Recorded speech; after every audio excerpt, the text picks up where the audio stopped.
got coming in, things have kicked off in a big kind of way today. So I mentioned yesterday, I'll talk about these attacks first. So all of these attacks are hitting at the same time. I've taken a look at the person or village they're coming from, and they're definitely catapults. I don't know how many catapults he sent. They could be fakes, or they could be the real deal. I'm thinking they're the real deal, but there's not much we can really do. I'm in two minds whether to leave my defense in the village, because there's not that much. I'm fairly sure the first attack will probably be enough to wipe out what is in there, and there's no way of me getting that back in time for the other three attacks that are going to hit. So I'm probably gonna... I'm at least moving the scouts out, but I've got 15 minutes to make my mind up as to whether we want to try and defend it or not. But we're going to talk about what has caused those attacks to happen. So yesterday I spoke a little bit about that guy who decided to attack me. Well, he came back again. In fact, let's start from the scout reports overnight. So if I can find them, let's go to scouting. So yeah, so they did attempt to scout me, both from the same alliance as that same guy, the Spartans alliance. They did attempt to scout me overnight. This one failed, and this one succeeded. Though these aren't the person, Fresh Death is the person who's sent his troops now, I believe, or sent a counter-attack afterwards. We'll take a look. But yeah, so he did get an attack report, and this was before I hosted my grand ball, which we can now do. That we've got the city to level 10, city hall to level 10, so we can get more culture points. So we're hosting those now, so that's why those resources were there.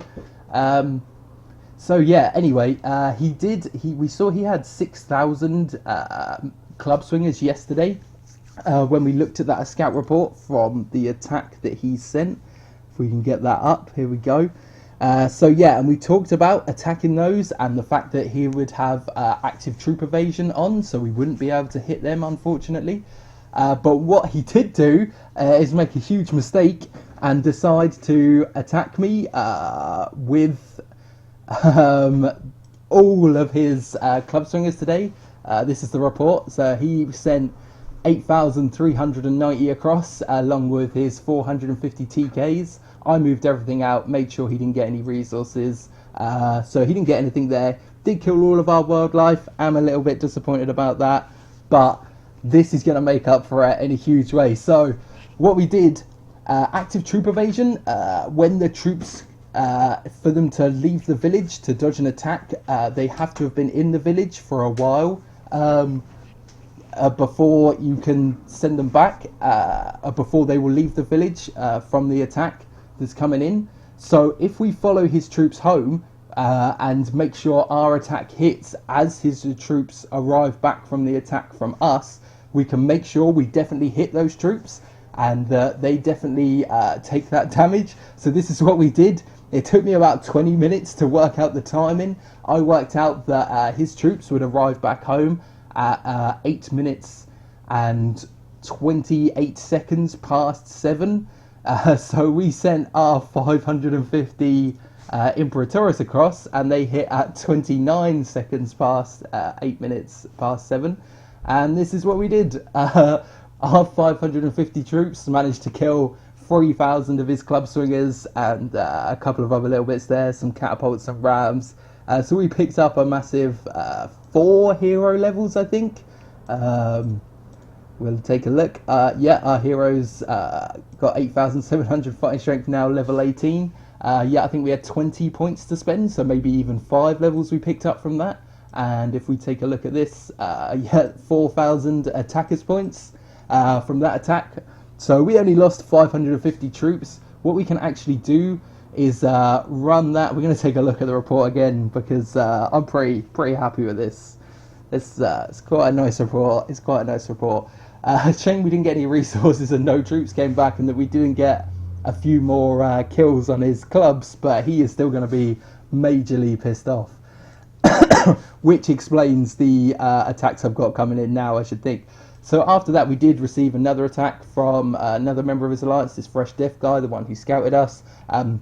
We just moved everything out again for this attack, because obviously I wasn't sure how much was coming, though we could have quite easily kept our troops here because he has sent probably he may have managed to kill all of our troops of our city wall, but it would have been a pretty close fight, especially if our hero was there.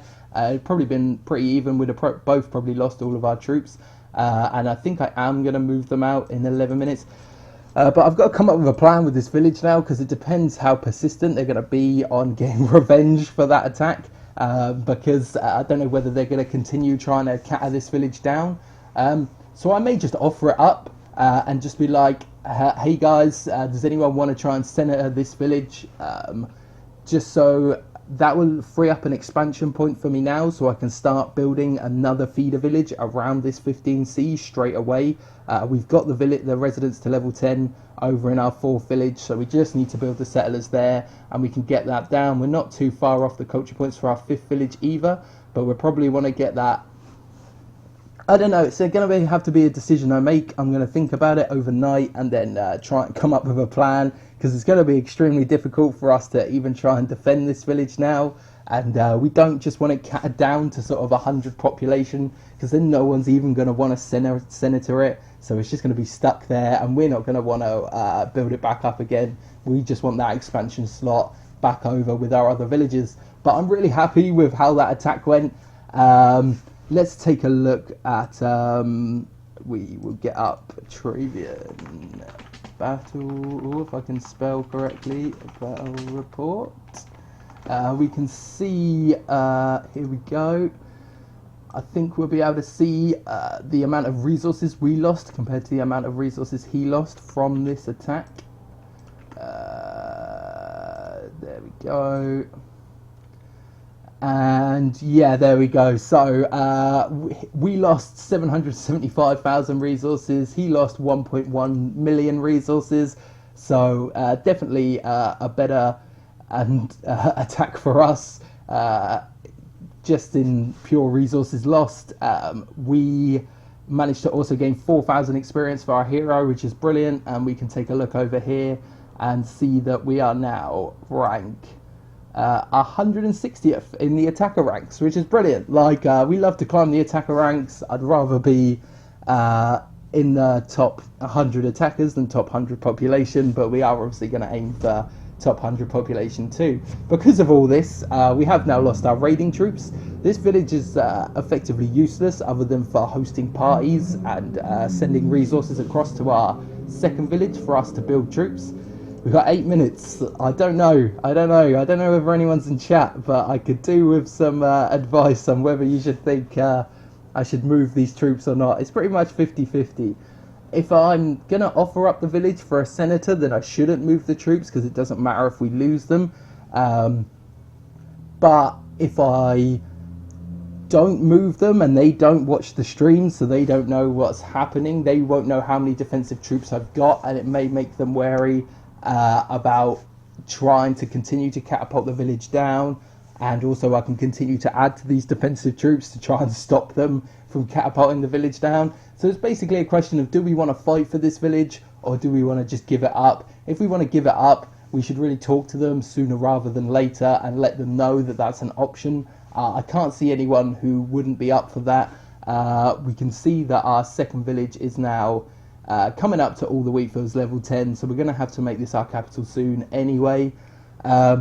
So yeah, I'll probably try and talk to someone. I don't know whether I want to give it to that alliance, just because of we've had a little bit of a back and forth. I'm quite happy to keep things amicable if they are. We're just getting the fields to 10 on this, like I said yesterday, so we can build those 3 resource buildings. We haven't done that yet, but you see we're just getting the iron mine to 10 now, and then we could do the clay, wood and iron buildings, so we'll get them building. Resource sawmill, I always forget what they're called. Sawmill, brickworks and iron foundry. Yeah, that's it, that's the one. But yeah, I'm glad in a way. I'd rather have been left alone and that attack not happened, obviously. I think we're going to move these troops out. We're just going to do it now. What I also did was scout this village, because I don't know how much they're watching the stream.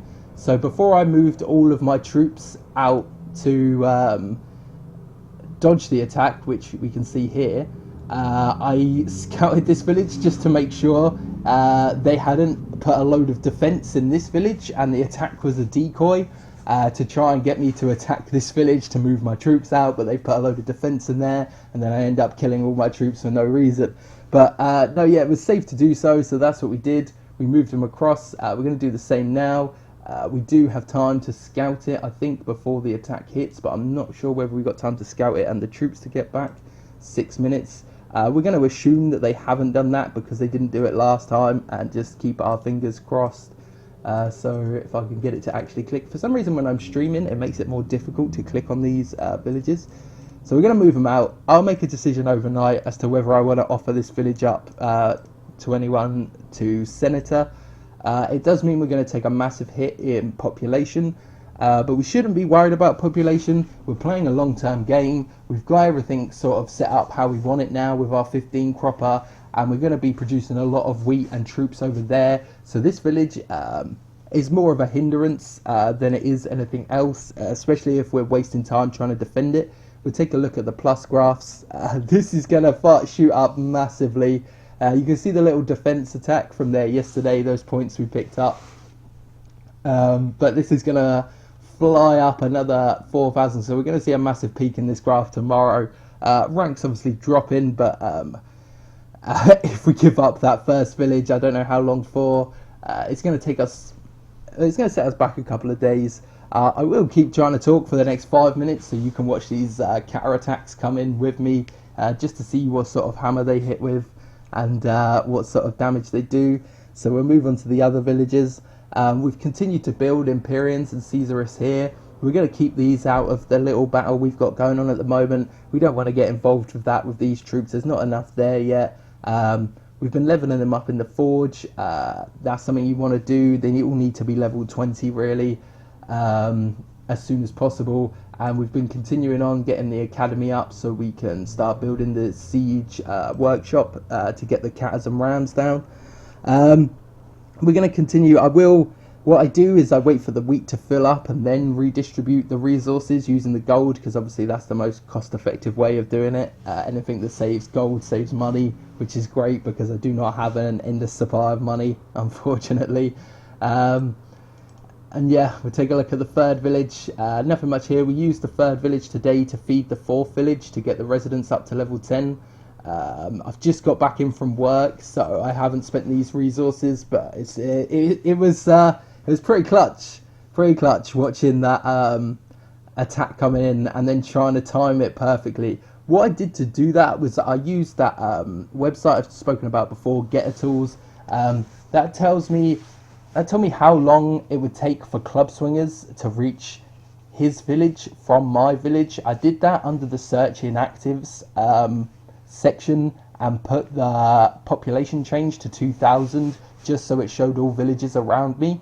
I will maybe show you this website one day, but you should go check it out yourself if you're really into this game. Most alliances will request that you use it anyway, just so they can keep track of your troop numbers, which we've obviously lost a load of now. We are constantly building Praetorians in this village at the moment, for all the good it's doing, which is nothing because we keep moving them out. We're going to have to move them out now. I don't know what he's going to aim for. I'm hoping he doesn't. I don't think he can crop lock us because he hasn't sent enough attacks. If he destroys the barracks, it'll be annoying because we'll lose our building queue and all the troops and resources that we spent building them. If he aims for the city hall, I'll be annoyed because and we won't be able to host the great balls to get rid of the resources. And if he aims for the marketplace, I'll be annoyed because it's going to take us resources to build back up the marketplace to be able to send the resources elsewhere so they don't get them. So I think at the end of the day, I think the best thing's going to be to do is just demolish the residents, let someone send it to this village. We'll see the result of these counter attacks first and just see what happens. But yeah, I would definitely recommend checking out Getter Tools if you haven't done so. We'll take a look at our rank while we're waiting. 448th now. We're catching Rizan up. Set that goal yesterday to overtake him by Monday. If we get rid of this village, that's probably going to be pretty difficult. But it's still something that I'd like to try and do. You never know. We don't know how things are going to work out. This may just be a little bit of a revenge attack.